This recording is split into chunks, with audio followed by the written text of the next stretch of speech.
नमस्कार, जय साथियों राहुल गांधी की जो है कुछ दिन पहले भारत जोड़ो यात्रा निकली थी और उसकी अपार सफलता के बाद राहुल गांधी ने फिर एक यात्रा शुरू की जिसका नाम था भारत न्याय यात्रा। लेकिन हालांकि जो आपको बता देते हैं कि इसको भारत जोड़ो यात्रा जितनी सफलता नहीं मिली जिस हिसाब से उनकी उस यात्रा की चर्चा हुई थी।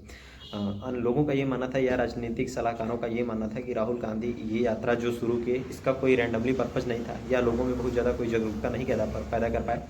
लेकिन आपको बता देते हैं कि राहुल गांधी की भारत न्याय यात्रा भी विभिन्न राज्यों से होते हुए जो है यूपी में एंट्री कर चुकी है।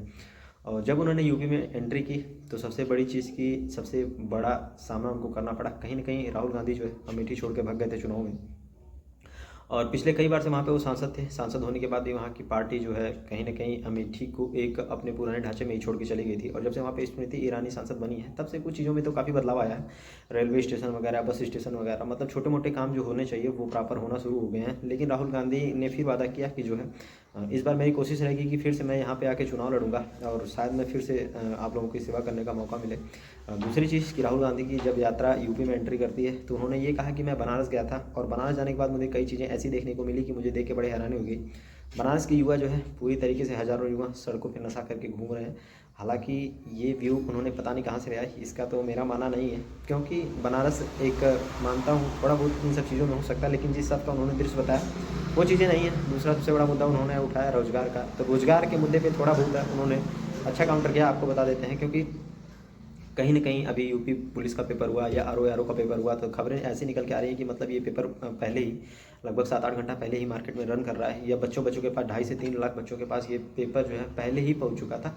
तो कहीं न कहीं ये सब चीज़ें थोड़ा बहुत वो थी कि ये मुद्दा जो उन्होंने उठा क्योंकि थोड़ा सा यूपी जो है अगर कहीं से मार खा रहा है तो वो रोजगार के मुद्दे को लेके, नहीं तो योगी आदित्यनाथ की जिस हिसाब की उनकी इमेज बनी है मीडिया लोगों में तो वो कहीं ना कहीं सेटिस्फाई करती हैं क्योंकि उन्होंने लॉ एंड ऑर्डर को अच्छा खासा मैनेज किया है। कई ऐसे सेक्टर भी हैं जिसमें उन्होंने अच्छे खासा अपने आपको रिप्रेजेंट भी किया है और बताया है, चाहे महिलाओं की सुरक्षा को लेकर या लॉ एंड ऑर्डर को लेकर।